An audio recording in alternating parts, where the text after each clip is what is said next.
Hello guys, welcome to my YouTube channel. आज हम पढ़ने वाले हैं operator and control statement in C. Operator के बारे में ऑलरेडी हम पढ़ चुके हैं, इसीलिए पहले उसको थोड़ा सा रिवाइज करेंगे एक प्रॉपर वे में। उसके बाद फिर हम कंट्रोल स्टेटमेंट के बारे में पढ़ेंगे। तो ऑपरेटर्स क्या है? ऑपरेटर बेसिकली जैसे सी में क्या होता है, काफी सारे ऑपरेटर्स होते हैं हमारे पास।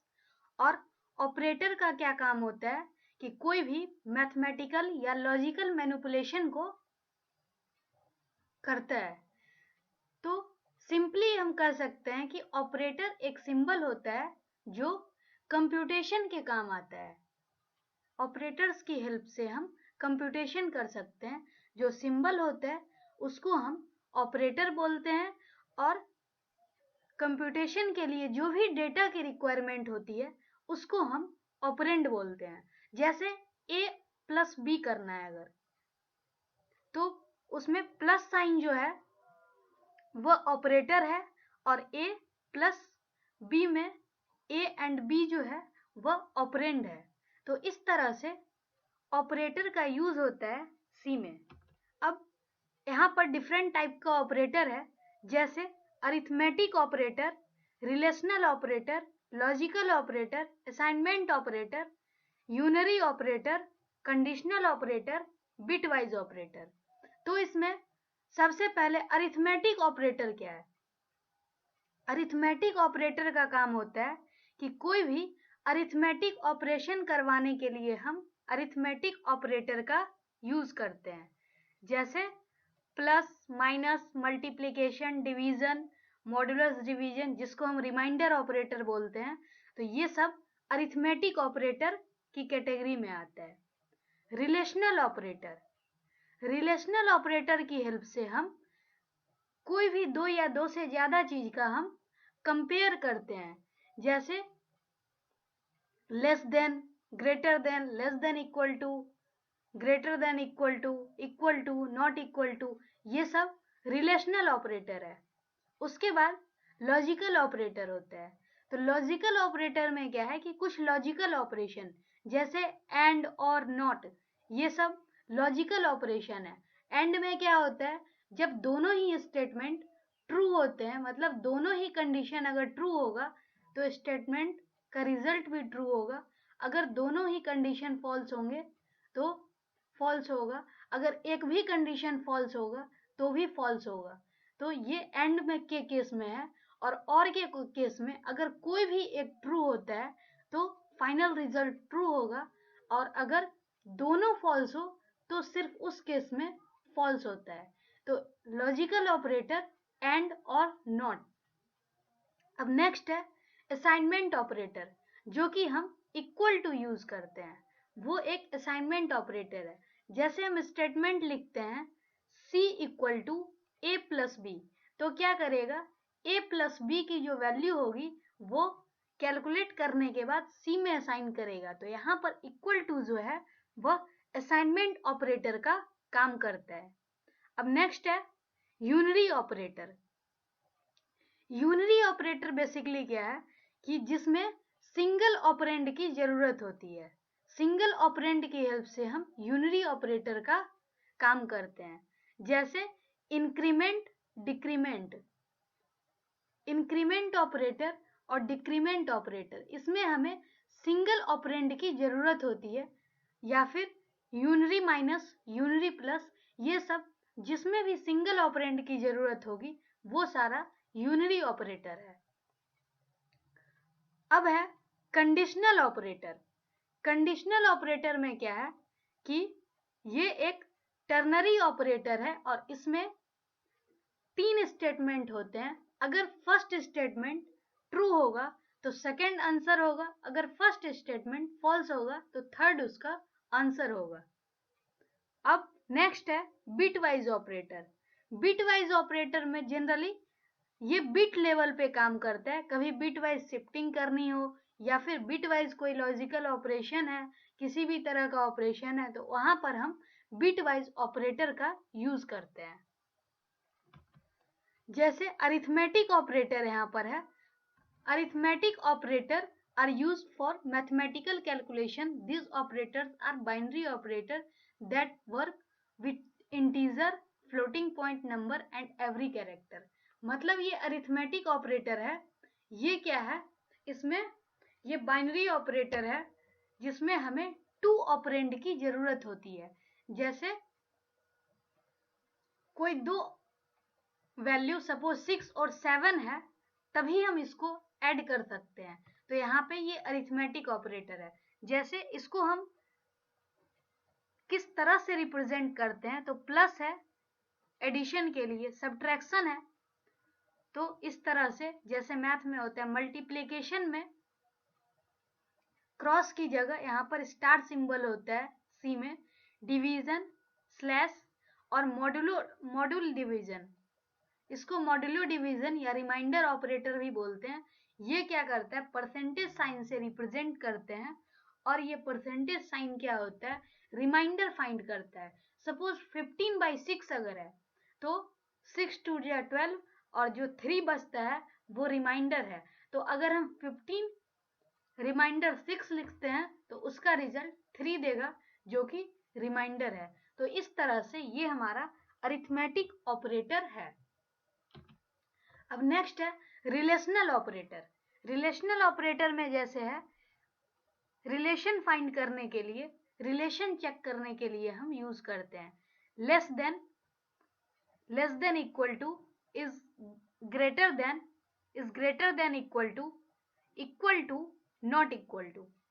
एक अगर सिंगल इक्वल टू हो तो उसको हम असाइनमेंट ऑपरेटर बोलते हैं और डबल इक्वल टू हो उसको हम इक्वल टू बोलते हैं. सिंगल ऑपरेटर होता है असाइनमेंट के लिए और डबल इक्वल टू जो होता है वह कंपैरिजन के लिए, जो कि एक रिलेशनल ऑपरेटर है. एग्जाम्पल ऑफ रिलेशनल ऑपरेटर, जैसे यहाँ पर क्या है कि एक प्रोग्राम का मेन फंक्शन है, ये सिर्फ फंक्शनल पार्ट यहाँ दिखाया हुआ है. अब इसमें हमारे पास वेरिएबल है A, B, C, D, E. किसी वेरिएबल को हमें इनिशियलाइज करने की जरूरत होगी. पहले उसको वेरिएबल को डिक्लेयर करेंगे और जहां भी वैल्यू देने की बात आएगी तो वहां हम उसको इनिशियलाइज करेंगे. जैसे a = 10, मतलब a को इनिशियल वैल्यू यहाँ हम 10 दे दिए, b = 20, c = 30 और d है जो कि एक वेरिएबल है, e भी एक वेरिएबल है. इस दोनों के पास स्टार्टिंग में कोई भी वैल्यू नहीं है. इसको हम सेपरेट भी अलग अलग स्टेटमेंट में भी हम इसको डिक्लेयर कर सकते हैं और सिंगल में भी कॉमा ऑपरेटर की हेल्प से हम सेपरेट करके सिंगल स्टेटमेंट में भी डिक्लेयर कर सकते हैं. अब क्या है, ए और बी को कंपेयर करने के बाद क्या है कि जो भी रिजल्ट होगा वह डी में असाइन करेगा और बी सी को कंपेयर करने के बाद जो है वो ई में असाइन करेगा. तो ए ग्रेटर देन बी, ए की वैल्यू 10, बी की वैल्यू 20, तो 10 इज ग्रेटर देन 20, मतलब ये स्टेटमेंट फॉल्स है. तो फॉल्स के लिए 0 और ट्रू के लिए यहाँ 1 होता है. अब यहाँ से चूंकि स्टेटमेंट फॉल्स है इसीलिए डी के पास 0 वैल्यू असाइन हो जाएगी. अब बी नेक्स्ट है, B less than equal to C, B की वैल्यू 20 और सी की वैल्यू 10, तो b less than equal to 30, 20 less than equal to 30. तो 20 30 से लेस तो है, इक्वल टू नहीं है, लेकिन लेस है तो भी कंडीशन ट्रू है. तो ट्रू के लिए 1, इट मीन्स जो e है, e के पास वैल्यू 1 असाइन होगा यहाँ पे. तो यहाँ से क्या है कि जब हम रिजल्ट देखते हैं तो रिजल्ट के लिए यहाँ पर printf फंक्शन में कंट्रोल स्ट्रिंग है. अब कंट्रोल स्ट्रिंग चूंकि इंटीजर वैल्यू है इसीलिए कंट्रोल स्ट्रिंग यहाँ पर परसेंटाइल डी है और 2 बार है इसीलिए 2 बार कंट्रोल स्ट्रिंग यूज किया हुआ है. अब डी की वैल्यू और ई की वैल्यू हमें प्रिंट कराना है. तो डी की वैल्यू यहाँ पर कितना था, तो 0 और ई की वैल्यू 1, तो आउटपुट में यहाँ 0 और 1 प्रिंट हो जाएगा और गेट ch फंक्शन हम कैरेक्टर आउटपुट के लिए यूज कर रहे हैं. तो इस तरह से रिलेशनल ऑपरेटर काम करता है. अब नेक्स्ट है लॉजिकल ऑपरेटर. लॉजिकल ऑपरेटर का क्या काम है कि दो या दो से ज्यादा कंडीशन को कंपेयर करता है या फिर कंबाइन भी करता है। तो दो या दो से ज्यादा कंडीशन जब भी होगा और वहां पर अगर हमें कंपेयर करने की बात आएगी तो हम लॉजिकल ऑपरेटर यूज करते हैं। अब लॉजिकल ऑपरेटर कैसे है, एम्परसेंड साइन, अगर डबल एम्परसेंड साइन से यूज करते हैं तो लॉजिकल एंड होगा। अगर डबल लाइन से, पैरेलल लाइन से अगर हम यूज करते हैं, सिंबल को लिखते हैं, तो लॉजिकल और होगा, और ये होता है लॉजिकल नॉट। तो इस तरह से ये हमारा लॉजिकल ऑपरेटर है। अब types of operator, logical operator जैसे है तो लॉजिकल एंड कंपेयर करता है टू ऑपरेंड को और वन रिटर्न करता है अगर दोनों ही कंडीशन ट्रू होगा, अदरवाइज फॉल्स होगा। मतलब अगर 1 1 है तभी 1 रिटर्न करेगा, अदरवाइज 0 रिटर्न करेगा। लॉजिकल और में क्या है कि दो ऑपरेंड को कंपेयर करता है और एक भी कंडीशन ट्रू है तो वैल्यू ट्रू यानी 1 रिटर्न करेगा। तो एग्जाम्पल है यहाँ पर कंडीशन 0 0 है, तो 0 0 के साथ अगर एंड है तो एंड भी 0 होगा और 0 0 के साथ और 0 होगा। 0 और 1 अगर एंड होगा तो चूंकि एक कंडीशन फॉल्स है तो एंड के केस में 0 होगा, लेकिन और के केस में 1 होगा क्योंकि एक कंडीशन ट्रू है। उसी तरह से 1 और 0, इस केस में भी 0 और यहाँ 1। अब कंडीशन दोनों ही ट्रू है तो दोनों जब ट्रू होता है तो एंड 1 होता है यानी ट्रू, और के केस में एक भी अगर ट्रू हो तो ट्रू, जबकि यहाँ दोनों ट्रू है तो इट मीन्स ट्रू यानी 1। उसके बाद नेक्स्ट है लॉजिकल नॉट। लॉजिकल नॉट में क्या है कि जस्ट अपोजिट रिजल्ट देता है।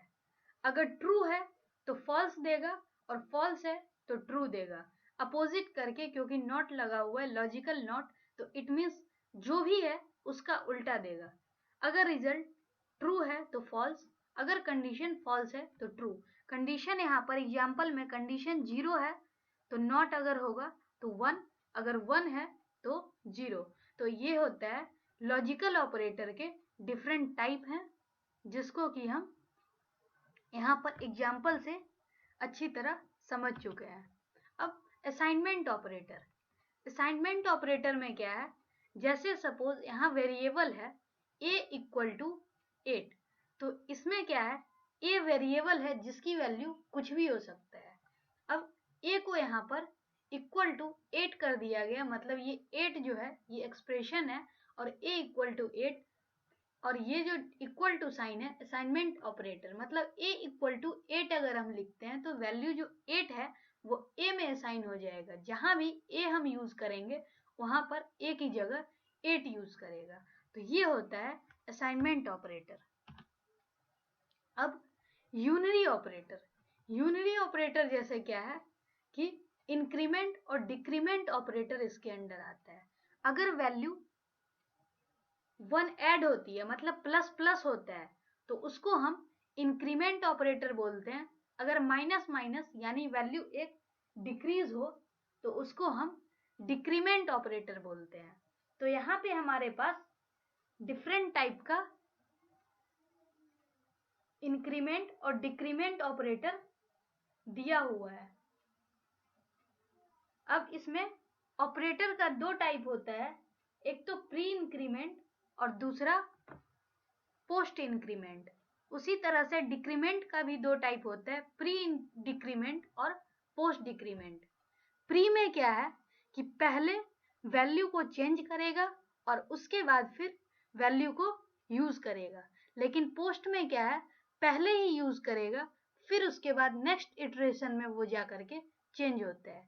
तो प्री इंक्रीमेंट यहाँ प्लस प्लस एक्स है, मतलब एक्स की वैल्यू सपोज 2 है तो यूज करने से पहले प्लस प्लस एक्स 2 की जगह ये 3 हो जाएगा और तब यूज होगा। यहाँ पर माइनस माइनस एक्स, अगर एक्स की वैल्यू 2 है तो यहाँ पर क्या है, minus minus x means x की वैल्यू 1 हो जाएगी और तो उसके बाद ये वैल्यू आगे रिफ्लेक्ट होगा। अब पोस्ट इंक्रीमेंट में क्या है, सपोज x की वैल्यू अगर हम 4 ले लें तो यहाँ पर क्या है, फर्स्ट में तो ये 4 ही यूज करेगा, लेकिन जैसे ही सेकेंड टाइम पे x होगा तो 4 से 1 बढ़ के 5 हो चुका रहेगा और सेकेंड स्टेटमेंट में जा करके ये 5 होगा। उसी तरह से पोस्ट डिक्रीमेंट में भी अगर सपोज 4 है तो सेम टाइम पे तो ये 4 ही रिफ्लेक्ट होगा, लेकिन नेक्स्ट टर्म में क्या करेगा, नेक्स्ट टाइम में जैसे ही यूज करना होगा तो 4 से ये 3 हो जाएगा और उसके बाद फिर वो वैल्यू वहां पर यूज करेगा। तो इस तरह से pre increment, pre decrement, post increment और पोस्ट डिक्रीमेंट वर्क करता है। अब conditional operator, conditional operator basically ये टर्नरी ऑपरेटर है क्योंकि यह 3 ऑपरेंड को यूज करता है और इसको लिखने के लिए यहाँ पर क्या है, हम क्वेश्चन मार्क और कोलोन यूज करते हैं। यहाँ पर एग्जांपल है जैसे int a equal to 10, a की वैल्यू 10 है, b की वैल्यू 5 है और कंपेयर करना है कि बिग कौन सा है। तो बिग की जो भी वैल्यू होगी उसमें हमें ये कंडीशनल ऑपरेटर का जो रिजल्ट है वो असाइन करना है और फाइनली बिग की वैल्यू प्रिंट करवाना है। तो यहाँ पर क्या है, कंडीशनल स्टेटमेंट लिखा हुआ है a is greater then b question mark a colon b और ये स्टेटमेंट का एंड है सेमी कॉलन से। तो यहाँ पर a is greater then b मतलब 10 इज ग्रेटर देन 5।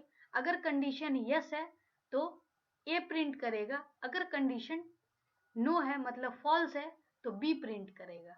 तो इस तरह से कंडीशनल ऑपरेटर काम करता है। अब जैसे 10 is greater then 5 it means condition true है तो प्रिंट क्या करेगा, सेकेंड स्टेटमेंट प्रिंट करेगा दैट इज a।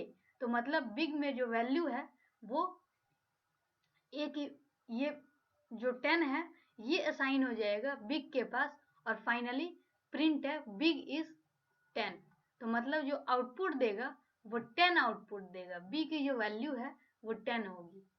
तो इस तरह से कंडीशनल ऑपरेटर काम करता है कि अगर स्टेटमेंट ट्रू है, स्टेटमेंट 1 अगर ट्रू है तो स्टेटमेंट 2 उसका आंसर होगा, अगर स्टेटमेंट 1 फॉल्स है तो स्टेटमेंट 3 आंसर होगा।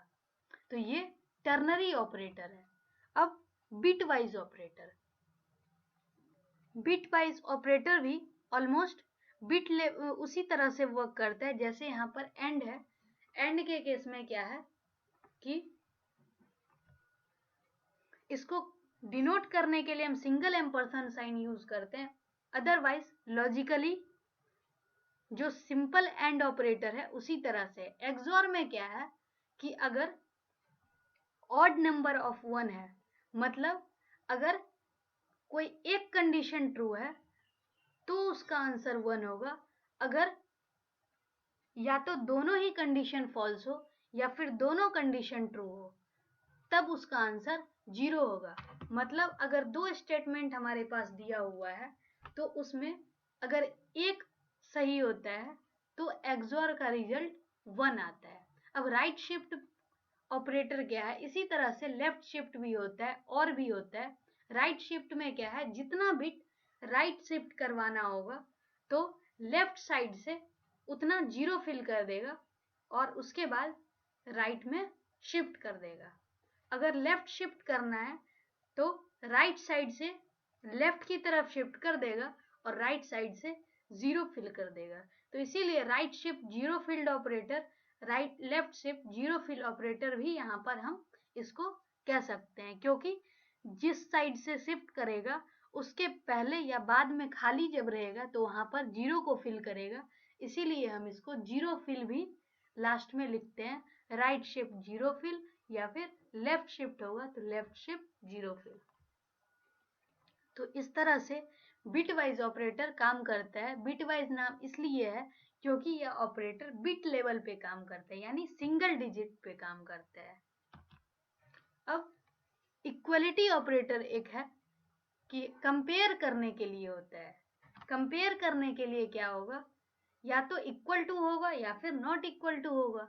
तो इक्वलिटी ऑपरेटर जो है वो दो ऑपरेंड के बीच में कंपेयर करने के लिए होता है। अगर इक्वल टू होता है तो डबल इक्वल टू साइन से हम रिप्रेजेंट करेंगे, अगर नॉट इक्वल टू होता है तो नॉट और एक इक्वल टू साइन से हम इसको रिप्रेजेंट करते हैं। तो यहाँ पर ये इक्वल टू और नॉट इक्वल टू इस तरह से डिनोट किया जाता है। अब ये ऑपरेटर टॉपिक यहीं पे तो ऑपरेटर का रिवीजन यहाँ पर खत्म। अब नेक्स्ट है control statement. Control statement basically क्या है?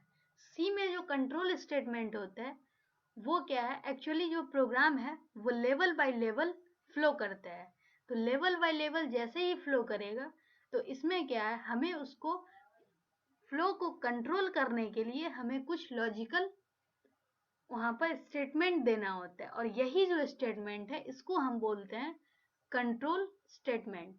कंट्रोल स्टेटमेंट बेसिकली प्रोग्राम के फ्लो को कंट्रोल करता है, और ये कंट्रोल स्टेटमेंट बेसिकली तीन तरह का होता है। एक तो डिसीजन कंट्रोल स्टेटमेंट, दूसरा इटरेशन स्टेटमेंट और तीसरा ट्रांसफर स्टेटमेंट। मतलब डिसीजन कंट्रोल स्टेटमेंट क्या है कि कोई पार्टिकुलर कंडीशन दिया हुआ रहेगा और उसके बेस पे डिसाइड करेगा कि कंट्रोल का फ्लो कैसे होगा, या फिर कोई पार्टिकुलर स्टेटमेंट को स्किप करना हो तो वहां पे डिसीजन कंट्रोल स्टेटमेंट यूज होता है। इटरेशन स्टेटमेंट क्या है? इटरेशन यानी लूपिंग। जब कोई भी चीज बार बार रिपीट करना हो, अगर सेम स्टेटमेंट को हम बार बार लिखने की अगर हमें जरूरत हो तो सेम स्टेटमेंट को बार बार लिखने की बजाय उसको हम क्या करेंगे, उसे एक पार्टिकुलर इटरेशन तक हम उसको एक पार्टिकुलर नंबर ऑफ टाइम्स उसको हम यूज कर सकते हैं। तो ये होता है इटरेशन स्टेटमेंट। उसके बाद ट्रांसफर स्टेटमेंट में क्या होता है? डायरेक्ट कंट्रोल एक जगह से दूसरे स्टेटमेंट तक ट्रांसफर होता है। जैसे ब्रेक स्टेटमेंट होता है, कंटिन्यू होता है, गो टू होता है, ये सब कंट्रोल ट्रांसफर के लिए हम यूज करते हैं। तो ये तीन तरह का कंट्रोल स्टेटमेंट हम सी में यूज करते हैं। अब decision control statement. Decision control statement के बारे में अगर देखें तो यहाँ पर इफ स्टेटमेंट है, इफ इल्स है, स्विच है और गो टू स्टेटमेंट, ये सब डिसीजन कंट्रोल स्टेटमेंट के अंडर आता है। पहला इफ स्टेटमेंट में क्या है कि कोई भी कंडीशन दिया हुआ रहेगा तो कंडीशन को चेक करेगा, और चेक करने के बाद अगर ट्रू है तो इफ का स्टेटमेंट प्रिंट करेगा, अदरवाइज अगला स्टेटमेंट को प्रिंट करेगा।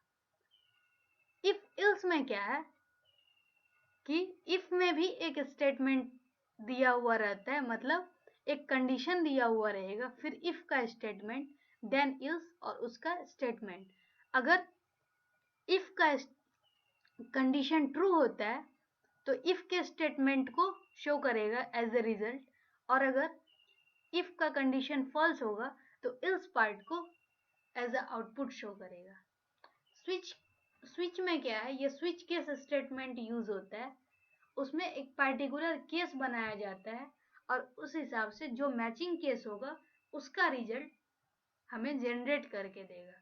गो टू में क्या है कि कंट्रोल गो टू, जहां पर एक लेवल से दूसरे लेवल तक कंट्रोल को ट्रांसफर करना हो तो वहां पर जैसे गो टू स्टेटमेंट है और गो टू का जहां लेवल है डायरेक्ट वहां पर कंट्रोल ट्रांसफर होगा। अब इफ स्टेटमेंट को हम डिटेल में देखते हैं। इफ स्टेटमेंट में जैसे यहाँ फ्लो चार्ट से दिखाया हुआ है कि एक कंडीशन होगा, अगर कंडीशन ट्रू है तो कंडीशन ट्रू है तो ये नेक्स्ट स्टेटमेंट पे जाएगा और स्टॉप।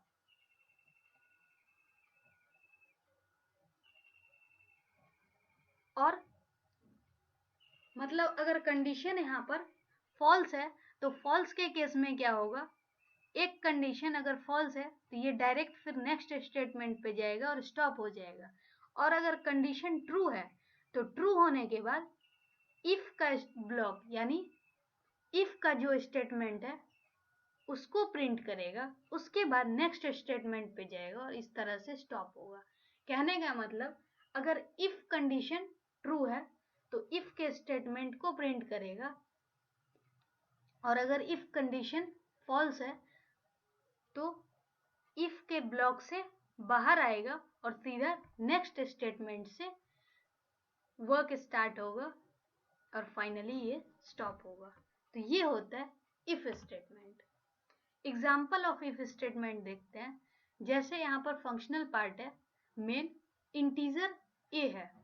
अब इंट ए यानी ए को डिक्लेयर किया, उसके बाद प्रिंट इंटर वैल्यू ऑफ ए की वैल्यू यहाँ से एंटर किया गया। अब जो भी वैल्यू हम ए को एंटर करेंगे ए के लिए, यहाँ पर एक कंडीशन चेक करेगा, if A is greater then 5। अगर ए की जो भी वैल्यू है उसको कंपेयर करेगा 25 से। अगर 25 से ग्रेटर है तो रिजल्ट देगा नंबर इज ग्रेटर देन 25, मतलब इफ का ब्लॉक यहाँ पर एज अ आउटपुट देगा। और अगर ये कंडीशन फॉल्स होगा तो सीधा प्रिंट बाय और प्रोग्राम से बाहर। तो इस तरह से अगर हम सपोज 27 देते हैं, ए की वैल्यू 27 एंटर कराते हैं, तो कंडीशन चेक करेगा इफ 27 इज ग्रेटर देन 25, तो रिजल्ट क्या देगा, नंबर इज ग्रेटर देन 25। अगर यहाँ पर 20 देते हैं एज अ इनपुट, ए की वैल्यू अगर हम 20 एंटर कराते हैं, तो इफ 20 इज ग्रेटर देन 25, मतलब ये फॉल्स है, तो फाइनल जो आउटपुट होगा वो बाय लिखेगा और उसके बाद प्रोग्राम वहीं पे खत्म। तो इस तरह से इफ स्टेटमेंट वर्क करता है। अब if else statement, if else statement में क्या है कि अगर कंडीशन ट्रू है तो ट्रू ब्लॉक एग्जीक्यूट करेगा, अगर कंडीशन फॉल्स है तो एल्स का जो ब्लॉक है उसको एग्जीक्यूट करेगा। तो यहाँ पर कोई भी कंडीशन है, अगर कंडीशन ट्रू है तो ट्रू होने के बाद क्या है, ब्लॉक ऑफ इफ इसको एग्जीक्यूट करेगा, फिर नेक्स्ट स्टेटमेंट और यहाँ स्टॉप हो जाएगा।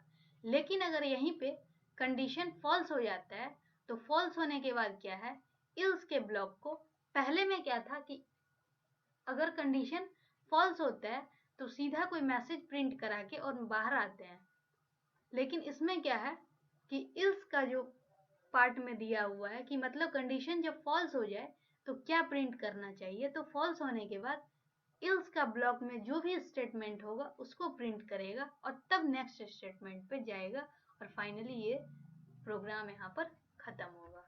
तो इस तरह से इफ एल्स स्टेटमेंट काम करता है।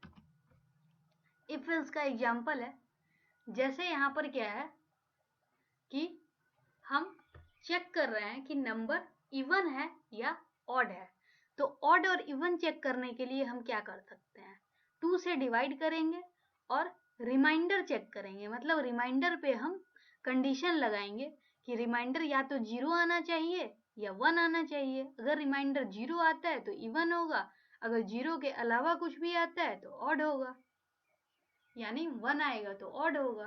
तो इस तरह से यहाँ पर इंट एन सी, मतलब ये n जो है वो वैल्यू के लिए यहाँ पर एक वेरिएबल यूज किया हुआ है, और जो c है वो हम कंडीशन के पास यूज करने के लिए यहाँ पर लिखते हैं।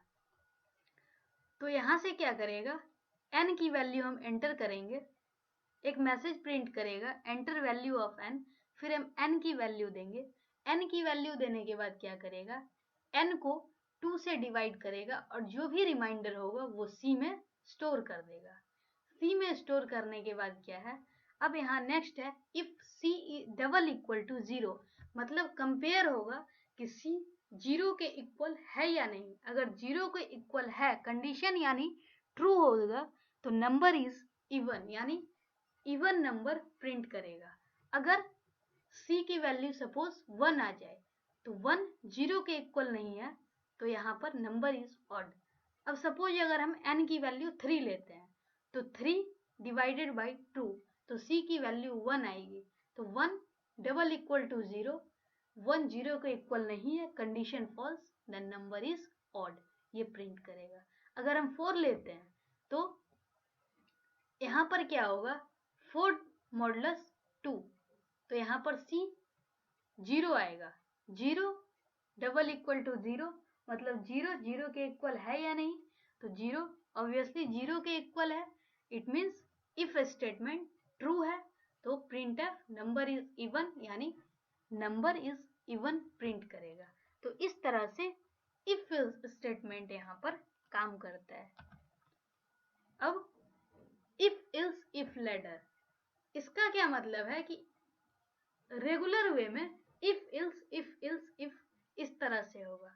अब यहाँ पर क्या है कि पहले कंडीशन को इफ, यहाँ मतलब यहाँ पर क्या है, जब हमें मल्टीपल कंडीशन दिया हुआ होगा तो मल्टीपल कंडीशन के केस में हम क्या करेंगे, इल्स इफ लैडर यूज करेंगे।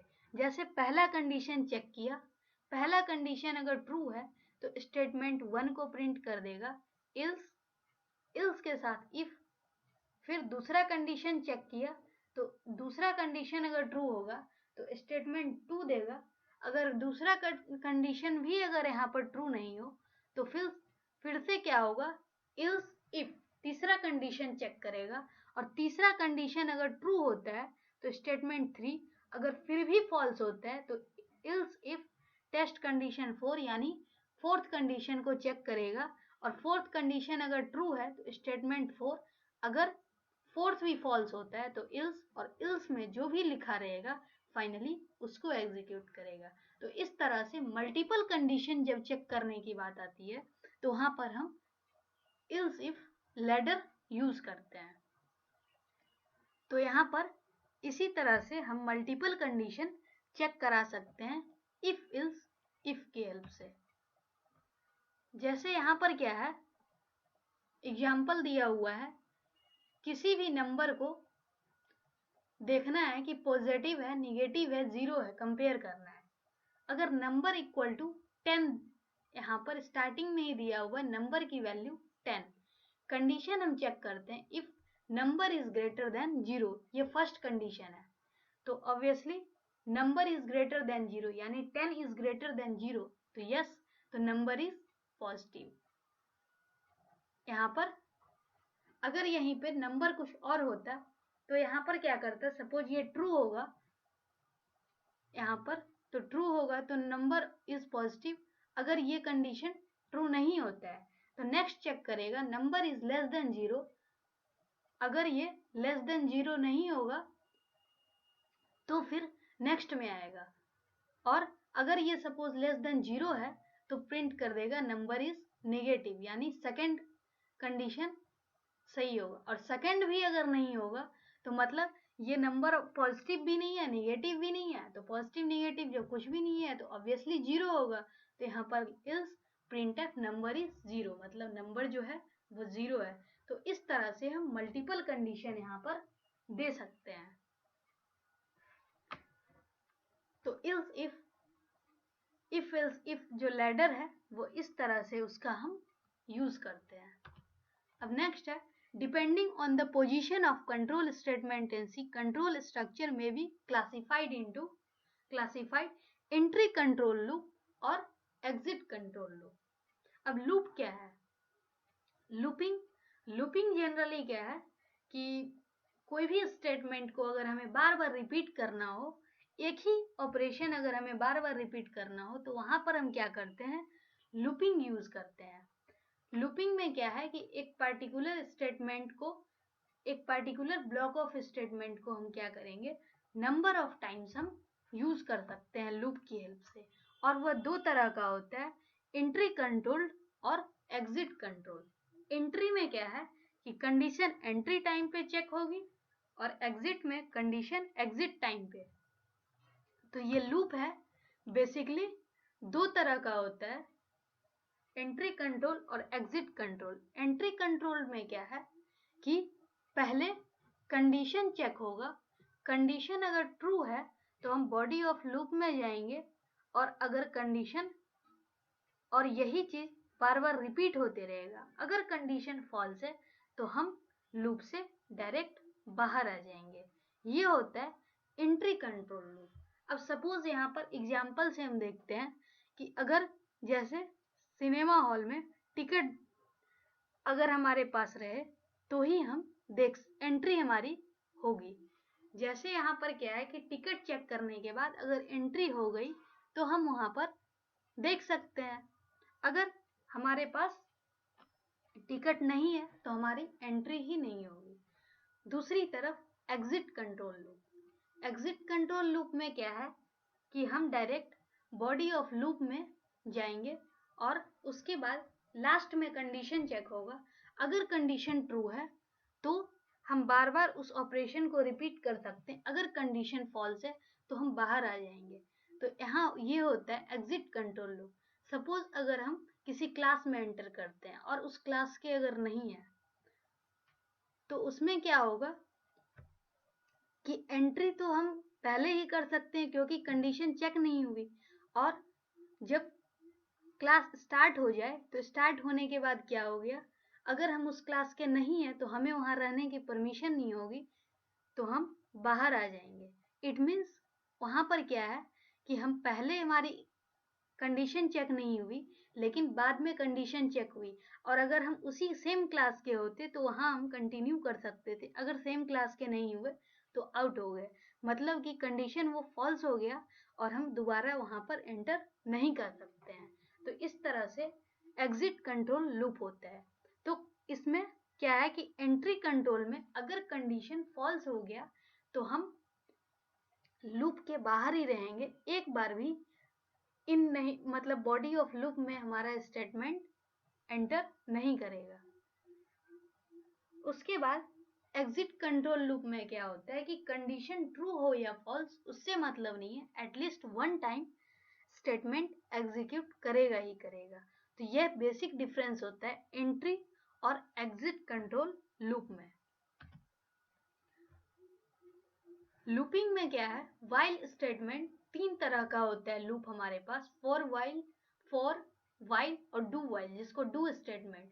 तो फॉर और व्हाइल ये दोनों क्या है, एंट्री कंट्रोल लूप, मतलब यहाँ पर जो कंडीशन चेक होती है फॉर और व्हाइल में वो एंट्री के टाइम पे, और डू व्हाइल में क्या होता है कि जिस टाइम पे एग्जिट होता है तो एग्जिट के टाइम पे कंडीशन चेक किया जाता है। तो इसको हम एग्जिट कंट्रोल लूप बोलते हैं, डू व्हाइल लूप। और फॉर एंड व्हाइल जो कि एंट्री कंट्रोल लूप है।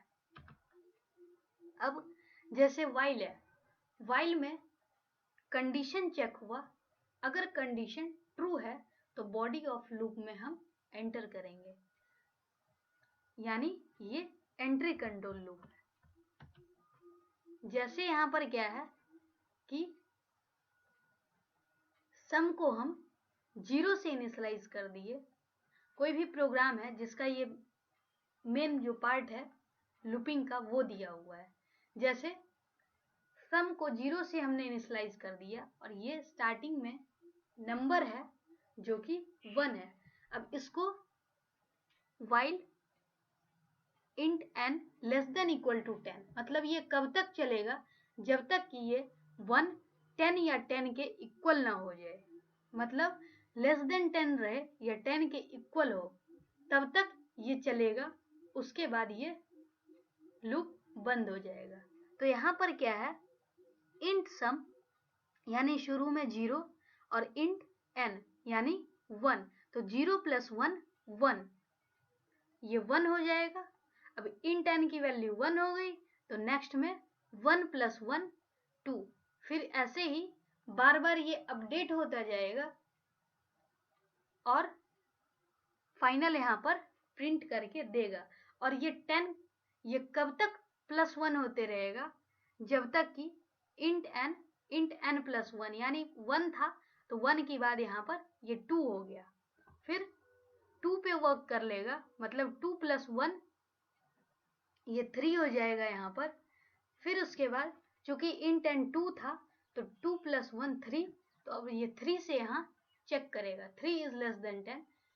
जिस टाइम पे इंट की वैल्यू n होगी, यानी इंट n की वैल्यू यहाँ पर 9 होगी, तो 9 + 1 10, तो 10 is less than equal to 10, यही इसका लास्ट होगा। जैसे ही यहाँ पर इंट n की वैल्यू अगर 10 हो गई तो फाइनली ये अपडेट करने टाइम पे 10 + 1 11 हो जाएगा, जो कि यहाँ आकर के कंडीशन फॉल्स होगा और हम लूप के बाहर आ जाएंगे। मतलब जो int n की वैल्यू है वो 10 तक ही वैलिड है, उसके बाद नहीं है, क्योंकि यहाँ पर condition less than equal to 10 किया हुआ है। तो इस तरह से व्हाइल लूप में क्या होता है, एंट्री के टाइम पे कंडीशन चेक होता है। अब डू व्हाइल में क्या है, डू बॉडी ऑफ लूप, उसके बाद टेस्ट कंडीशन चेक होगा। मतलब हम लूप के अंदर यहाँ पर स्टेटमेंट को एग्जीक्यूट कर पाएंगे और उसके बाद कंडीशन चेक होगा। अगर कंडीशन ट्रू है तो बार बार लूप में एंटर होगा, अगर कंडीशन फॉल्स है तो लूप के बाहर। जैसे सेम चीज यहाँ पर है कि स्टार्टिंग में 1 दिया हुआ है और स्टार्टिंग में 1, उसके बाद सम 0, और जब डू है तो इस तरह से चेक करते रहेगा int sum equal to int sum plus 1, फिर i प्लस 2। मतलब यहाँ पर बार बार +2 होते जाएगा। और ये कब तक, जब ये सम 40 से या तो सम 40 से कम रहे और i जो है वो 10 से कम रहे।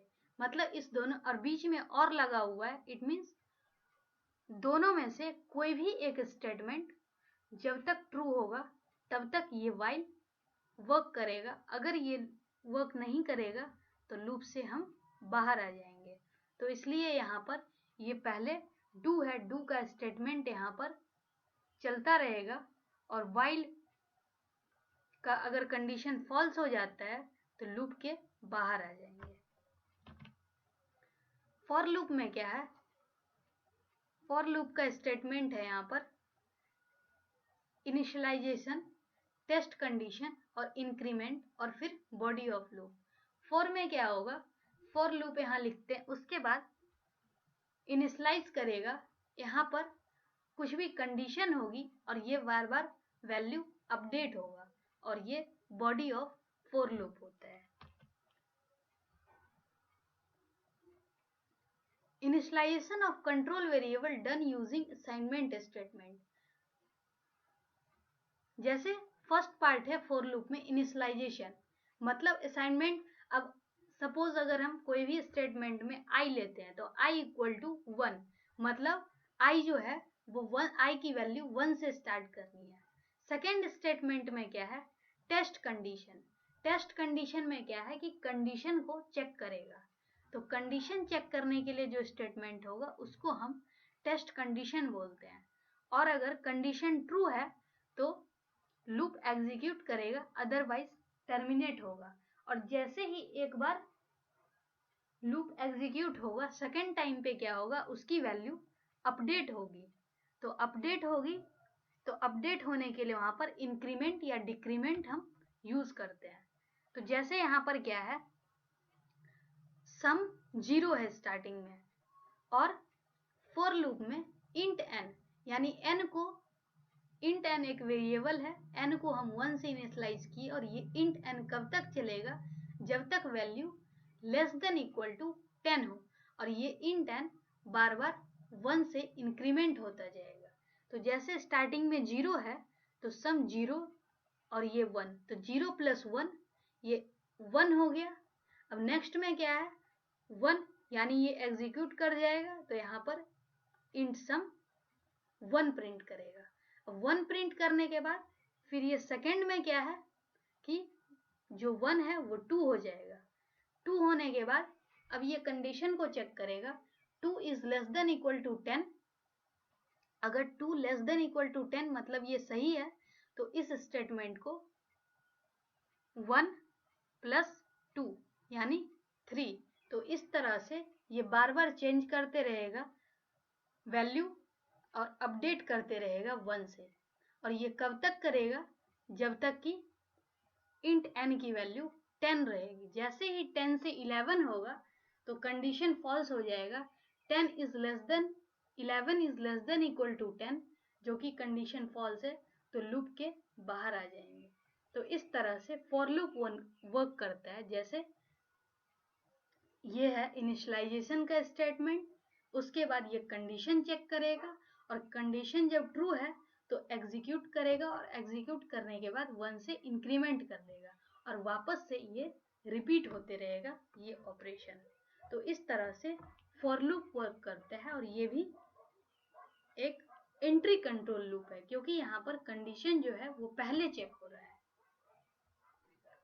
अब जैसे यहाँ पर फॉर लूप में इसको हम बोलते हैं नेस्टेड फॉर लूप।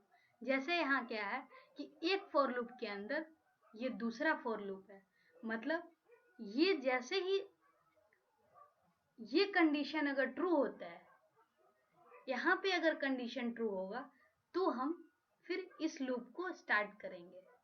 अगर ये कंडीशन फॉल्स है तो बाहर रहेगा, मतलब ये पहला फॉर अगर ट्रू होता है तो फिर हम दूसरे फॉर का कंडीशन चेक करेंगे। तो इस तरह से ये वर्क करता है nested for loop.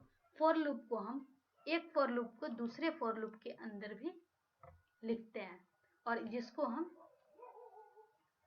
Nested for loop के नाम से जानते हैं।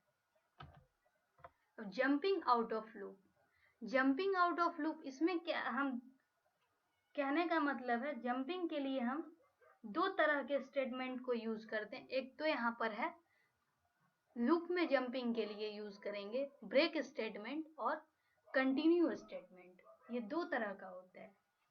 ब्रेक स्टेटमेंट में क्या है कि किसी पार्टिकुलर, जब हम ब्रेक स्टेटमेंट यूज करेंगे तो ब्रेक स्टेटमेंट यूज के बाद किसी पार्टिकुलर स्टेटमेंट के बाद आउट हो जाएगा। लेकिन कंटिन्यू स्टेटमेंट में क्या है, कंटिन्यू अगर हम यूज करते हैं तो वो पार्टिकुलर स्टेटमेंट को स्किप करेगा और नेक्स्ट स्टेटमेंट को कंटिन्यू रखेगा। लेकिन ब्रेक में हम सीधा लूप से बाहर आते हैं। तो जब लूप से बाहर आना होगा तो लूप से बाहर आने के लिए ब्रेक स्टेटमेंट यूज होता है और जब कंटिन्यू यूज करते हैं तो कंटिन्यू यूज करने टाइम पे पार्टिकुलर उस स्टेटमेंट को स्किप करेगा और नेक्स्ट सारा स्टेटमेंट कंटिन्यू रहता है। जैसे while test condition, if test condition, if में कंडीशन और ब्रेक। अगर ये कंडीशन के बाद ब्रेक है तो इट मीन्स इससे हम बाहर रहेंगे, और अगर कंटिन्यू है तो पार्टिकुलर उस स्टेटमेंट को वहां पे एग्जीक्यूट नहीं करेगा, अदरवाइज उसके नेक्स्ट एग्जीक्यूट करता जाएगा। जैसे सेम यहाँ कंटिन्यू है तो कंटिन्यू में भी यहाँ से कंटिन्यू क्या है, नेक्स्ट इटरेशन में कंटिन्यू रह जाएगा, सिर्फ पार्टिकुलर उस टाइम पे स्किप किया जाता है। ब्रेक और कंटिन्यू में बेसिक डिफरेंस यही है कि स्किप तो दोनों में ही होता है, लेकिन ब्रेक में क्या है कि एक बार स्किप होने के बाद लूप से बाहर आ जाना, लेकिन कंटिन्यू में क्या है कि पार्टिकुलर उस टाइम पे स्किप होगा और उसके बाद वापस से जो नेक्स्ट इटरेशन है वो कंटिन्यू ही रहेगा। जैसे 1 to 10 है, अगर उसको अगर प्रिंट कराना है, सपोज 5 पे ब्रेक लगा दिया गया तो सिर्फ प्रिंट करेगा 1 2 3 4, 5 के अलावा 5 या उससे आगे का कुछ भी प्रिंट नहीं करेगा। और अगर हम कंटिन्यू यूज करते हैं तो क्या करेगा, 5 पे अगर कंटिन्यू यूज कर दें तो 1 to 4 तो प्रिंट करेगा, 5 पे ब्रेक लगा देगा और वापिस से 6 7 8 9 10 इस सब को भी प्रिंट करेगा। तो ये आज था कि हमने कंट्रोल स्टेटमेंट के बारे में पढ़ा और साथ ही ऑपरेटर्स का हमने रिवीजन किया। तो अब नेक्स्ट में जो भी बचा हुआ कंट्रोल स्टेटमेंट है उसको और हम डिटेल में पढ़ेंगे। आज ये आधा अधूरा टॉपिक रहता है, इसका कंट्रोल स्टेटमेंट का बचा हुआ पार्ट को हम अगले लेसन में करेंगे। तो आज के लिए इतना ही। Thank you, be continue.